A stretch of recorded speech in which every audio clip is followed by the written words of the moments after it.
The bridal suite feels like a gilded cage, every detail curated for beauty, but suffocating in its perfection. The silk of my dress pools around me in folds as pale as spilled milk, pressing heavy against my legs while my phone burns in my hands. A single notification glows across the screen, words that detonate everything I thought this day would be. I can't walk you down the aisle, Elena. Sienna's event is too important to miss. I'll try for the reception. My father's message. Richard Vale. The man who once swore he would never miss the moments that mattered. At first the letters blur, my eyes refusing to process them. Then the meaning crashes through, jagged and merciless. The air seizes in my chest. The walls tilt, champagne flutes sparkle like daggers, and my breath rasps as though the corset of my gown has tightened to iron. A whimper slips from me, then the sound swells into a sharp cry. My arm whips, phone arcing across the room until it smashes against the plaster. It falls to the carpet with a thud that feels final. The room gasps. My bridesmaids freeze in their half-finished rituals. Maya's mascara wand hangs midair, dripping ink-black tears onto the vanity. Brit's lips part in a soundless, "Oh." "Elena?" Brit whispers, stepping cautiously forward as if I might shatter like glass. I can't answer. My throat locks. The room contracts. I hear only the hammer of my own heart against my ribs. The diamond on my finger digs into skin that suddenly feels unworthy of the promise it represents. The door bursts open. Harper Quinn, our planner, ever brisk, clipboard in hand, enters with her habitual efficiency. 3 hours until lineup, ladies. Let's... She halts mid-stride, eyes sweeping the wreckage of my expression. What's wrong? My father. The words scrape like broken glass leaving my throat. He's not coming. The silence that follows is brutal. Harper, usually composed, falters. But? The ceremony was built around him walking you? Well, he isn't. My voice sounds alien, hard. My sister's event is more important. The room tilts again as memory spears me. A graveside 17 years ago, my mother Nora's casket cloaked in lilies, my 13-year-old hand swallowed in my father's. His whispered vow, "You and I are a team now. I'll always be there for the important moments." What a beautiful lie. The broken silence is pierced by the shrill buzz of my phone on the carpet.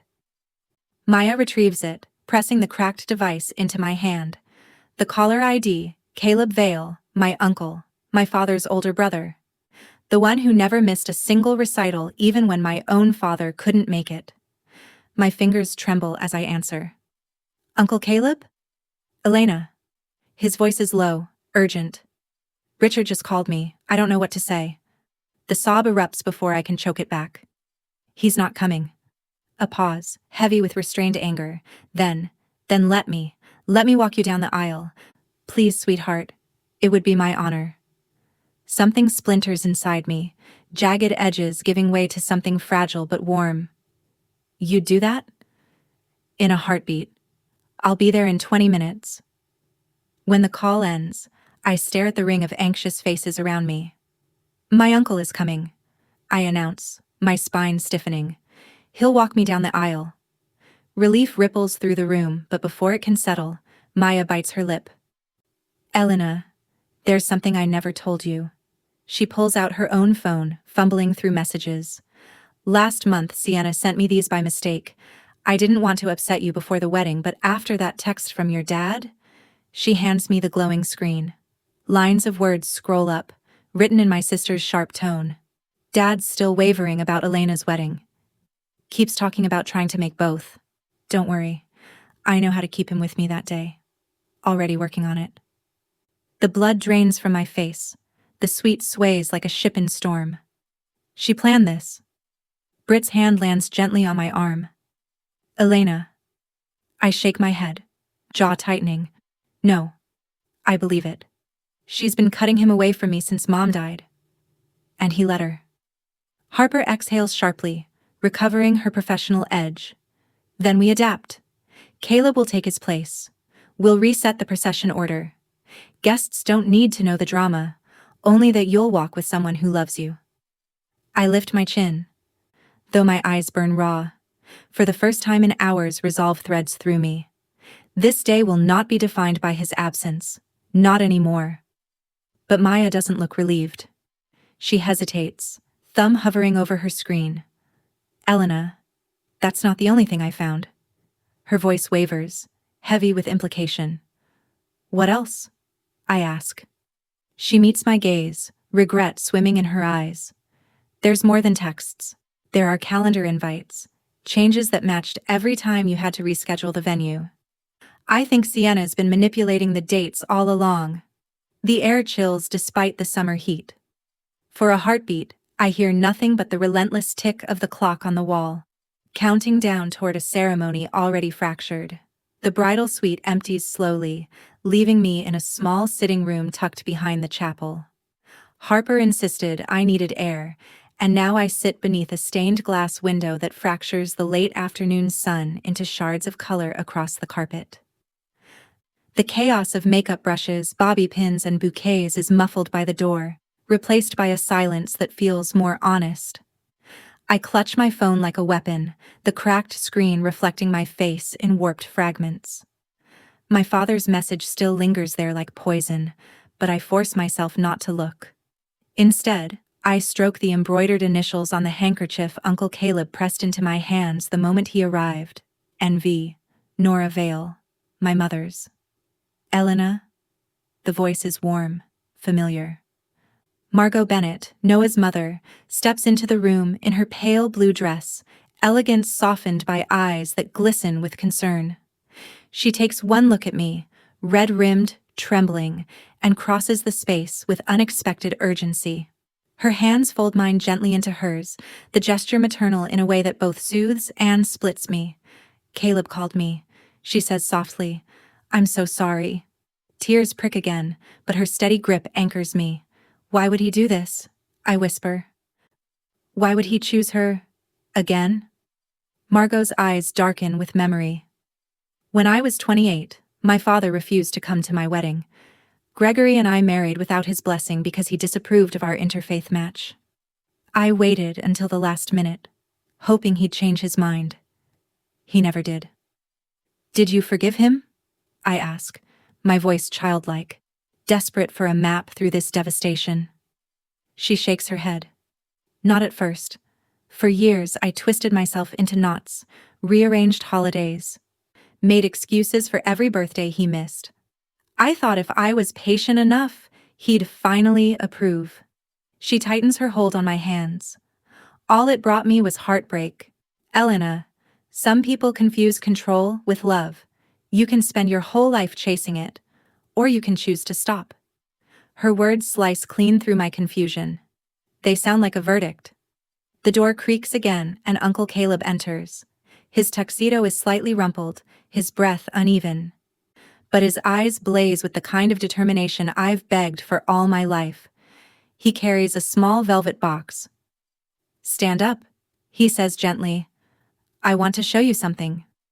I obey, smoothing the satin of my gown. He flips the lid to reveal a strand of pearls, luminous against the dark lining. These were your grandmother's, he explains, his voice roughened by emotion. Nora wore them at her wedding in '52. She asked me to keep them safe, to pass them on when you were ready.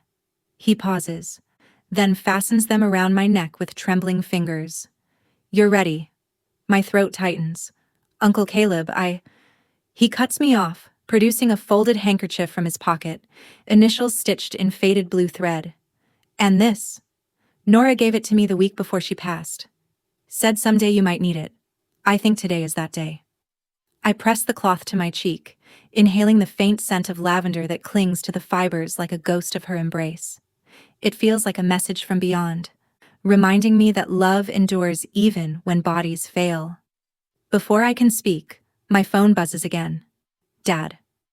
I hesitate, then swipe to answer. Elena. Richard's voice crackles through. You're making this difficult for everyone by refusing to reschedule. Sienna worked hard for this promotion. Why must you force me to choose? The room stills, all eyes on me. For the first time in my life, I feel the balance tilt. I didn't force you to choose, I whisper. My voice gains strength with every syllable. You did that all on your own. Before he can reply, I end the call. The silence that follows is electric, charged with finality. Margot exhales, her lips curving into the faintest, proudest smile. Caleb places a steady hand on my shoulder. Harper pokes her head in, headset askew. We're running rehearsal now. We'll need you and Caleb for first look photos. I touch the pearls at my throat, the handkerchief still clutched in my palm. They feel like armor. Like proof that I am not as alone as I thought. No delays, I say firmly. We're moving forward. Harper's face softens. Then let's practice the walk. As I rise, my dress rustling like waves around me, I catch my reflection in the gilded mirror. For the first time since my father's text, I don't see a broken daughter abandoned at the altar of blood ties. I see a woman choosing her own story. And this story will begin not with absence, but with presence. The chapel doors loom ahead. Their carved oak polished to a solemn shine. Beyond them, the garden hums with life, guests shifting in white chairs, the string quartet tuning their bows, the faint clatter of glassware drifting on the summer air. My heart hammers like a trapped bird, but Uncle Caleb's arm beneath my hand feels steady as stone. Ready, sweetheart? He murmurs. No. Yes. Both. I nod anyway. The pearls at my throat are cool against my skin, the handkerchief tucked in my palm like a secret vow. The doors open. A hush falls over the garden as every guest rises, faces turning in a unified wave of expectation. Sunlight floods in, blinding for a beat, and then I see him. Noah, standing at the altar in his slate-gray suit, hands clenched at his sides, his chest rising with visible effort. The moment our eyes lock, his face crumples, not in pity, but in awe. Tears gleam openly down his cheeks, gratitude written across every line. The quartet swells into the wedding march. We step forward. Each stride with Caleb feels weighted, sacred, as if we're pressing history itself into the ground behind us. White rose petals scatter in the breeze, brushing against my skirts like tiny blessings. Halfway down the aisle, my gaze flickers across the guests. The Bennett family beams, Margot with her lips pressed tight to keep from crying, Charles gripping the back of his chair as if to steady himself. A ripple of discomfort stirs among the Vale relatives, cousins exchanging glances, lips tightening. They notice Richard's absence, but I refuse to bow under it. Today isn't his story to ruin. At the altar's edge, Caleb halts and turns me gently to face him. His eyes, crinkled with unshed tears, search mine. With all the love of family, chosen or given, he whispers, before placing my trembling hand in Noah's waiting palm. The officiant steps forward, voice carrying with practiced resonance. Friends and family, we gather here today, not only to witness the joining of Elena Vale and Noah Bennett, but also to honor the bonds of love that stand firm even in absence. Some bonds are forged by blood, others by choice. Both can be sacred. A murmur ripples through the guests, subtle but clear. Approval, recognition, a shift in the narrative. Noah squeezes my hand, grounding me. His eyes shimmer, promising, "You're not alone, not anymore." The ceremony unfurls in a haze of words and music. Vows stumble with laughter, then steady with tears. Rings slide onto fingers slick with emotion. When our lips meet in that long-awaited kiss, the applause surges like a tide, drowning out every echo of abandonment. But beneath the joy, a tension simmers. I sense it in the way some relatives glance toward the empty front-row chair reserved for my father. Its vacancy hums like a dissonant note in an otherwise perfect symphony. I straighten my spine, refusing to flinch. That chair may be empty, but my hands are full. With Noah, with Caleb, with those who showed up. The recessional is a blur of petals and applause, Harper directing like a general in battle, bridesmaids herding guests toward the reception tent. At the ballroom entrance, the DJ's voice booms. "Ladies and gentlemen, please welcome Mr. and Mrs. Noah Bennett, escorted by their beloved Uncle Caleb." We step into thunderous applause. Caleb's hand rests lightly at my back, guiding me with a pride that feels earned, not inherited. Cameras flash, glasses clink, the scent of roses and champagne fills the air. When the moment for the father-daughter dance arrives, my chest tightens. Tradition dictates a painful absence, but before I can falter, Caleb steps forward, offering his hand. "Just for a minute," he says softly. "Then your husband gets his turn." The band strikes the first notes of What a Wonderful World. We sway, stiff at first, then melting into rhythm.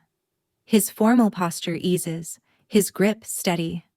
His eyes shining with the tenderness of a man filling a role he never thought he'd be asked to fill. For the first time that day, I let my body relax, resting my head lightly against his shoulder.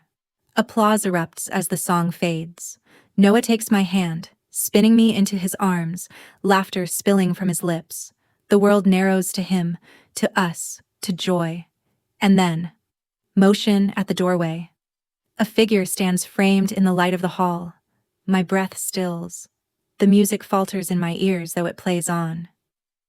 Richard Vale, my father, late. His suit hangs awkwardly on his frame, tie loosened, hair unsettled as though he's rushed, or perhaps simply unraveled. His eyes sweep the room, searching, finally locking on me. The reception seems to shift, sound thinning to a low hum. My chest tightens, not with longing this time, but with clarity. He came. Too late. The hum of the crowd dims to a buzz as my father steps further into the reception hall. He looks smaller than I remember. Shoulders slouched. Suit wrinkled as if pulled hastily from the back of his closet. The empty champagne flute in his hand trembles, catching the glow of the twinkle lights. For a fleeting moment, I think he might disappear again, swallowed by the shadowed corner. But then his eyes lock onto me, and he starts forward. I freeze mid-dance, Noah's arm still around my waist. Caleb notices first. His body stiffens, then shifts subtly, positioning himself a half step closer to me, protective without words. Richard stops just shy of the head table. He clears his throat, a sound too loud for the space. "Elena," he says, voice raw, cracking under the weight of attention. "I want to apologize." A ripple runs through the guests, murmurs rising. The DJ lowers the music instinctively. Forks and glasses clink to silence. All eyes tilt toward us. My skin prickles with heat. He's trying to make this a spectacle. "Not here," I say, forcing calm into my voice. "Not tonight." But he pushes, his chest swelling as if the role of patriarch is armor he can still wear. "Please, let me explain. Sienna needed me, you don't understand." "No." I cut him off. The single syllable slices the room. "You don't get to turn my wedding into your stage. You made your choice weeks ago when you started inventing excuses. Tonight isn't about you." The silence that follows feels like glass, brittle and dangerous.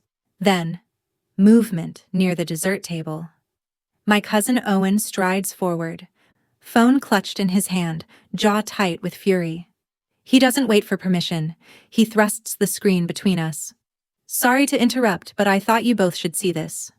On the display, a group chat fills the screen. Sienna's name dominates the messages, heading to Murphy's for drinks.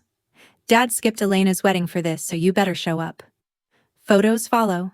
Sienna at a crowded bar, cocktail raised, grin wide. The timestamp, 4:32 p.m.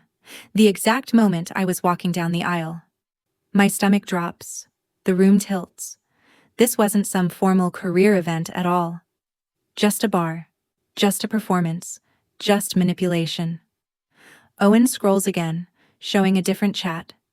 "Dad will have to choose between us." "I'll make sure he chooses me." Gasps echo.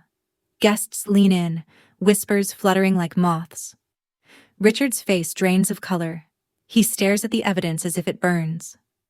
I didn't know." "You didn't want to know." I snap. The words spill before I can stop them. Every time she tugged, you followed. Every time she whispered, you turned away from me. I begged you to come, rearranged plans, offered rides, excuses, anything. just for you to keep a promise you made when Mom died. And still, you let her win. His lips part, but nothing comes. He looks around, aware of the audience. Dozens of eyes pierce him, guests holding their breath, waiting for his redemption arc. But there isn't one. I want to fix this, he whispers, but the sound barely carries. I straighten, the pearls at my throat catching the light like armor. You chose her. Now I choose too. I choose not to let you ruin this night. The words hang in the air like a verdict. I feel them break something inside me. Old strings, invisible threads of loyalty and longing that have bound me for years. They snap, sharp but liberating. Richard's shoulders sag. For the first time, he looks less like my father and more like a man unraveling under the weight of his own failures. Caleb steps forward, quiet but firm. He places a hand on Richard's elbow, guiding him away from the center of the room. "Come on, brother," he says evenly. "Let's give her the night she deserves." Richard doesn't resist. He lets himself be steered toward the periphery, where shadows and silence wait. I turn back to Noah, whose eyes brim with pride and sorrow all at once. Margot rises from her seat, crossing the room to squeeze my hand. "You were right," she murmurs. "Tonight belongs to you." The music swells again, tentative at first, then stronger as guests slowly reclaim their joy. Glasses clink, conversations resume. The spell of disruption breaks. I lift my chin. The reception glitters back to life, and I realize something profound. For once, I'm not chasing after my father's approval. I'm walking forward without it. The music swells again, but its warmth doesn't reach me right away. My body moves with Noah's on the dance floor, yet my thoughts spiral toward the dim corner where Richard stands. Shoulders slumped, Caleb at his side like a reluctant sentry. The guests recover quickly, clinking glasses, laughter rising once more. But inside, I'm shaking. Not from humiliation, but from release. For the first time, I spoke the truth without softening it, without cushioning him from the sting of his choices. Later, after the cake is cut and the bouquet tossed, I slip into a quiet hallway behind the reception tent. The night air wafts through the cracked window, cool against my overheated skin. Noah finds me there, his tie loosened, his hair mussed from hours of celebration. He doesn't ask if I'm all right. Instead, he just takes my hand. His silence says more than any question could. "I thought I'd feel worse," I admit. My voice trembles, but the words are steady. But it's like something snapped tonight. Something that's been strangling me since I was 13. He nods, thumb brushing over my knuckles. "Because you stopped carrying his weight." The truth of it lands heavy and clean. The next morning, the coffee shop on Main Street hums with the chatter of early risers. I sit at a corner table, veil and gown traded for jeans and a sweater, hair damp from a quick shower. Across from me sits Richard. He looks older than he did last night. Shadows etched beneath his eyes, his hands trembling around a paper cup. "Caleb insisted on arranging this meeting. So you can say what needs saying without an audience." "I don't know how to start," Richard mutters, gaze fixed on the swirl of coffee. "You can start by not defending her," I say. My tone is even, but firm. "Not this time." He flinches, and for once he doesn't try to argue. Silence stretches between us until I break it. "Do you even understand what Sienna did? This wasn't bad timing. She engineered it. She's been doing it for years. Ever since Mom died. Whispering in your ear. Cutting me out. Making sure you looked at her instead of me." Richard's eyes glisten. "I thought she was helping me hold things together." "She wasn't," I reply flatly. "She was controlling you, parentifying herself, making herself indispensable while pushing me out. And you let it happen, because it was easier than facing the grief of actually being there for me." The words are sharp, clinical almost. I've read enough psychology to know the terms: triangulation, parentification, enmeshment. But putting them on the table now feels like reclaiming power. He presses a hand to his forehead. "I didn't see it. God, Elena, I didn't want to see it. I'm not interested in excuses. My voice softens, but the steel remains. If you want a place in my life, if you want to be in your grandchild's life one day, then things have to change. Therapy. Boundaries. No more choosing between us. No more letting her pit us against each other. And no more grand gestures when you've ignored the daily things that matter. He looks at me then, really looks, as if seeing me for the first time as an adult instead of a child waiting for scraps of love. His throat works as he swallows. I'll do it. Whatever it takes. I'll start with therapy. And I'll prove it. Not with words, but with showing up. I nod. Not forgiving, not yet, but allowing the possibility of something better. Accountability first, then maybe access. That's how this will work. When he leaves, I don't feel lighter, but I do feel freer. The burden is his to carry now, not mine. That evening, I sit with Caleb on the Bennett's porch swing, the sky bleeding into shades of rose and gold. He rocks us gently, the wood creaking beneath the rhythm. When I graduated college, Caleb says quietly, Dad didn't come. He wanted me to take over the family business, said teaching was a waste of time. I waited for him to walk through those doors, scanning the crowd for his face. He never came. My chest aches. I didn't know that. He shrugs, eyes distant. Some wounds never really heal, but they teach us. They show us what kind of family we refuse to be. That's why I never missed your recitals. That's why I was never going to miss yesterday. I lean into him, resting my head on his shoulder. You kept a promise Dad never did. That's what real family does, he replies simply. The swing creaks on, the air cool against my face, and for the first time in years I feel something like peace blooming in the cracks. 1 year later, autumn sunlight spills through the wide bay windows of the Bennett's home. The golden glow softens the lines of everyone gathered around the dining table, making the polished wood gleam, making the moment feel almost sacred. A white cake sits at the center, trimmed with pale roses. A small sign propped beside it reads, Happy First Anniversary, Elena and Noah. I adjust the corsage of white roses tied to my wrist, my hand unconsciously smoothing the gentle curve of my belly. The baby isn't here yet, but her presence is already woven into every word, every glance, every plan spoken across this table. To Elena and Noah, Margot declares, lifting her glass of champagne. 1 year of marriage and a lifetime of joy ahead. Glasses clink, cider fizzing in mine. Noah's hand rests warmly at the small of my back, his lips brushing my temple as he whispers, Happy anniversary, Mrs. Bennett. Charles slides a large leather-bound album onto the table, its cover embossed with gold letters. We thought you'd like to see how much family we've managed to fit into just 12 months. The pages turn. Thanksgiving dinner. Caleb carving turkey with surgical precision. Christmas morning, Noah holding up a ham while Margot laughed, flour streaking her cheek. Easter, our nieces scrambling for eggs while I trailed behind with a camera. Every photo radiates the same thing, people showing up, not perfectly, not without friction, but faithfully. Laughter bubbles around the table. Remember when Richard nearly set the grill on fire last July? Charles says, and everyone chuckles at the memory. My smile is smaller, but it's real. Richard did come that day, sheepishly carrying store-bought potato salad, apologies tumbling over each other like children desperate to be heard.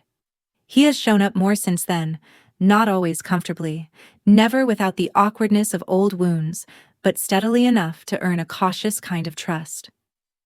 The dinners started small, coffee at a neutral cafe, then Sunday lunches, then holiday meals. Brick by brick, something has been rebuilt. Not the same as before, but sturdier for its honesty. Margot's voice dips into careful territory. Has Sienna called? The air tightens for a beat. Not since she moved to Florida, I answer evenly. She sent a card when we announced the pregnancy. That's all. The silence that follows carries no surprise. We all know that was her choice. Her exile born from consequences. The truth leaked out eventually. Her so-called career celebration wasn't a promotion party at all, but a bar crawl that ended in an HR reprimand. Her carefully curated facade cracked, and when the pieces fell, she chose distance rather than reckoning. Caleb clears his throat from the armchair by the fireplace. He looks older this year, more lined, but his smile is as steady as ever. "I've got something for you both," he says, lifting a package wrapped in cream tissue paper. I open it carefully, my fingers trembling, revealing a knitted baby blanket, soft and intricate. The yarn is cream, threaded with faint silver flecks that catch the light. "Alice made that," Caleb says, his voice rough. His late wife's name hangs heavy in the air. "She started knitting it years ago, said it was for the next generation whenever the time came. I figured, well, the time's here." Emotion clogs my throat. I press the blanket to my face, inhaling the faint scent of cedar from its long years in storage. "It's beautiful," I whisper. The doorbell rings, startling us all. Noah rises to answer. When he returns, Richard follows behind him, clutching a battered leather photo album. He stands awkwardly in the doorway, glancing at Caleb, then at me. His suit is neater now, his posture careful, like a man trying not to disturb a fragile piece. "Sorry I'm late," he murmurs. "Traffic on the bridge." An old excuse, spoken with new humility. "We're just looking at photos," I say, gesturing toward the table. "Join us." He settles on the sofa's edge, the album trembling in his hands. "I found these yesterday. Thought you might want to see them." Inside are photos I've never seen. Nora pregnant with me, one hand curved protectively over her belly.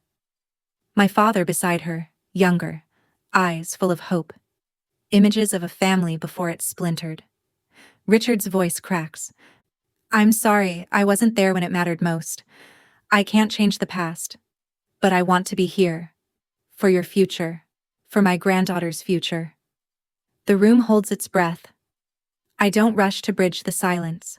I simply place my hand over the swell of my belly, then extend the other to cover his trembling fingers on the album. "One day at a time," I say quietly. His shoulders drop, relief flickering across his face. Caleb watches from his chair, his expression unreadable but softening. Later, as the group gathers for a photo, I find myself between Noah's steady presence and Caleb's quiet strength. Richard hovering at the edge but still inside the frame. My hand rests on my belly, feeling the faintest flutter, maybe a kick, maybe imagination. "Our daughter will know what real family loyalty means," I whisper to Noah. The camera timer blinks, then clicks, capturing the moment. Not perfect, but whole in its own imperfect way. The living room is crowded but warm, the smell of Margot's apple pie mixing with the faint wood smoke from the fireplace. Everyone gathers near the mantel where the camera perches on its tripod, timer blinking red. 5 seconds, Charles calls, crouching to check the frame. Everybody squeeze in. I find my place between Noah and Caleb. My husband's hand is firm around my waist, his thumb brushing the swell of my belly. On my other side, Caleb stands straight despite the stiffness in his knees, his boutonniere still pinned from dinner like he wanted to look proper for the photo. Richard lingers a step behind, uncertain, until I glance back and nod. He edges closer, hesitantly but present, his arm brushing mine as he leans in. For the first time in decades, he looks less like the giant shadow of my childhood and more like just a man trying to relearn his place in a family. The camera beeps. I tuck my hand protectively over the curve of my stomach. The faint flutter inside me, real this time, undeniable, makes me catch my breath. My daughter. Already reminding me she is here, she is part of this. The shutter clicks. A captured moment. A new family constellation. The Bennetts, Uncle Caleb, even Richard. Imperfect, but inside the circle instead of outside it. After the flash, conversation bubbles again. Margot shepherds plates toward the kitchen. Charles opens another bottle of cider. Caleb lowers himself into the armchair with a soft grunt. "Elena," he says, his voice pitched low. There's something I nearly forgot. He reaches into a canvas bag by his chair and pulls out a small, worn envelope, the edges yellowed with age. I digitized some old tapes last month. Found this. He presses it into my hand. From your mother. My breath falters. The envelope is marked in my mother's handwriting, the loops unmistakable. For Elena, one day. My fingers tremble as I slide out the thin disc. Caleb produces a small speaker, already cued. The room quiets as he presses play, a crackle of static. Then a voice. My Elena. Nora's tone is soft, warm, achingly familiar. If you're hearing this, it's your day. Maybe your wedding, maybe another milestone. I want you to remember. Choose joy, even when others don't. You are never walking alone. The recording ends in a hiss. Silence follows, broken only by my sob. My knees nearly buckle, but Noah steadies me, tears sliding down his own cheeks. Caleb's eyes shine, though his jaw is firm. She wanted you to have her words when you needed them most. I clutch the pearls at my throat, the handkerchief folded in my pocket, my mother's voice echoing through my chest. The artifacts of her love surround me. Pearls, cloth, words. And for the first time, I realize she never truly left. Richard covers his mouth, shoulders shaking silently. He doesn't ask forgiveness. He simply listens. As if hearing her voice has torn through years of delusion, I draw a breath, shaky but strong. Family isn't just blood. It's the promises we keep, and the courage to stop chasing the ones we don't. The words hang in the air, not rehearsed, not planned, but true. Later, as we crowd together again for another photo, I tuck the blanket Alice knitted over my belly, pearls glinting under the chandelier. I look at Caleb, who winks gently, and at Noah, whose hand encloses mine like a vow. Even Richard, subdued but present, leans in closer this time. The shutter blinks and clicks. Another moment captured. Another story sealed. Not of abandonment, but of resilience, repair, and chosen loyalty. This time, I don't just smile for the camera. I smile because I finally believe it. I am not walking alone.